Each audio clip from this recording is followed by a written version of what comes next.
Hello everybody, my name is self-explanatory, and today I'm going to be checking out the new Dead by Daylight killer, the Blight. So Blight's first perk is called Hex Undying. So it maintains the description is a hex which maintains the vital powers that flow throughout the trial. While it's active, survivors within 2 meters of any totem have their location or their aura revealed for 4 seconds. When another hex totem is cleansed, that hex transfers to an available dull totem, losing any tokens in the process. His second perk is another hex. It's called Blood Favor. Now I think this one's going to be especially strong considering the type of killer that the Blight is. So, a hex that gains the entity's favor when blood is spilled. You can already tell how strong it's going to be. When a survivor is hit, pallets within 16 meters of your location are held in place by the entity for 15 seconds. These pallets cannot be pulled down. It has a cooldown of 60 seconds, respectively, seeing how strong it is. So, technically, what Blood Favor is going to be able to do is, whenever you hit a survivor, pallets within those 16 meters will be disabled for survivors, so they cannot use them. That's basically going to give you the running advantage, because your whole point is to use your power to run at survivors and mow them down. So this is going to be extremely powerful. His last perk is called Dragon's Grip. So after kicking a generator, for the next 30 seconds, the first survivor that touches it will have their aura revealed for 4 seconds. I'm sorry, they will have their location revealed for 4 seconds because they will scream. They'll also be placed with this exposed status for 60 seconds, which will mean they're pretty easy to find. And it has a cooldown of 120 seconds. I think it might change after soon. They're going to patch a few things already. 120 seconds.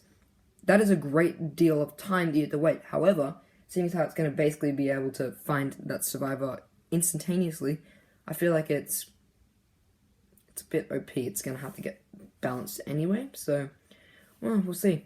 Now, as for the Blight's power, it's called Blighted Corruption. It's already giving me throwbacks to Hallowed Blood event last year. I liked that event.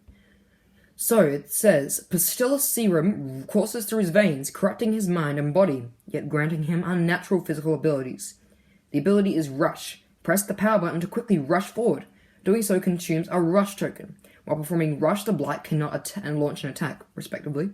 Rush into a wall or obstacle in the environment to slam onto it. If the Rush fails to connect with a wall or obstacle, or if the Blight is out of Rush tokens, he will enter a short fatigue state and begin recharging the tokens. So you're going to have to use that extremely strategically and properly and know how many tokens you have if you want to ensure that you don't get that fatigue, because that fatigue can cost you a survivor hit or maybe even a hook. So you're going to want to be careful with that. And his special attack, special attack, Lethal Rush. Following a slam, press the power button to launch a Lethal Rush. Doing so consumes a Rush token. A Lethal Rush behaves the same as Rush, except that the Blight may launch an attack by pressing the attack button. Now that's important. Now, if you've seen anyone like Otstava, Bearded Baron, you see that when you launch a Lethal Rush, there is a significant difference in it. You can see when a Blight is using it. So the cane is lifted up in a normal rush, and I'm quite sure on the Lethal Rush it charges in like that. I'll play a little clip here just so you know, but keep that in mind. That is very important to know what you're dealing with when you're a survivor, going up against this quite literally overpowered killer that we have getting added to the game now.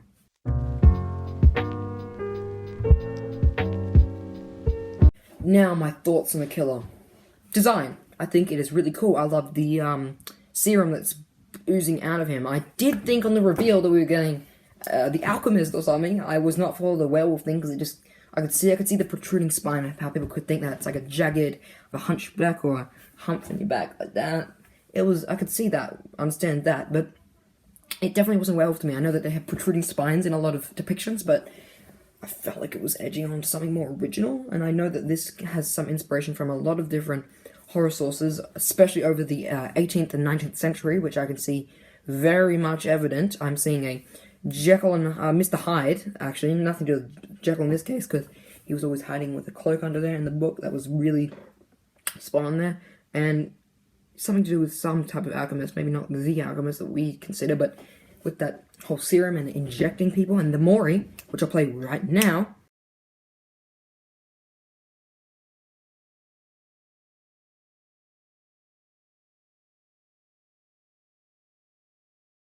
you can see that's just purely, oh, it's fun. I love the use of the serum, and I love how it, for lore, I haven't read it just yet, but I believe that this will be the most lore-heavy killer, because I've heard sources that this is a killer that's interwoven with every other killer in the DBD universe, and it's basically a connector with the entity's realm, and I think that's extremely good, because we haven't had a lore-heavy, lore-worthy killer yet. We've had the Clown, which I think was really heavy with Father Campbell, and Father Campbell's Chapel, that plays a big role in this as well, I believe. And you had the Yomokas, so the Spirit and the Oni, which are very, very lore heavy, in the sense that they are connected, both father and daughter. I think that's extremely important. But as in terms of something that connects bridges the entire DBD universe, the Blight is definitely that killer, which I think is very important to have in a game. You need to have something that connects the stories appropriately, and we get that in this, so I appreciate that entirely. Gameplay. Just for a few seconds of gameplay, I can see that this is pretty much just a Legion 2.0, in the sense that rushing down opponents is much important in maintaining a good streak in the game, and to ensure kills are well ensured, and I feel like this killer is just going to be overall very strong in the right hands, but very poor in the wrong hands, so a balanced killer nonetheless. Even though his perks might need a bit of balancing, I think Hex Undying might need to be a little bit, just a little, to keep that in line with the meta, and I think that if used in the average player's hands, it will take about a few weeks to a month of experience before we can see some good strategies coming out of that. But personally, just from gameplay alone, I haven't played him yet, I would say that it's a intermediate, it edges intermediate to hard player-wise. As for dev builds, I would say it's definitely hard, at least, to play the Blight. Lastly, an in-depth look at perks and powers. I think the power is extremely good. It is literally Legion 2.0, so we don't have Feral Rush, because Feral Rush is quite atrocious at the moment. I know that everyone's calling for more Legion buffs, because I believe we had a buff recently, but he's never had anything.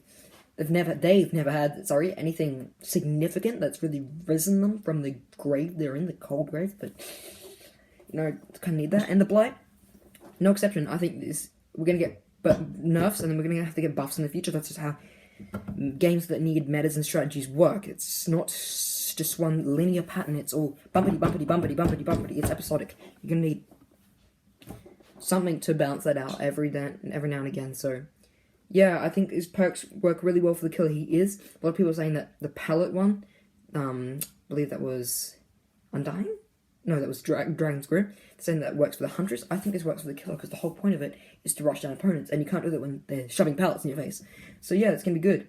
Overall, I found this to be a very good killer. I can't wait to play him, and I'm going to be probably getting the game on Switch. That's an upside, so if it finally gets added to Switch 30 years in the future, that'll be great. Thank you for watching. This has been a look at the new killer and the new chapter, Descend Beyond. Cheers.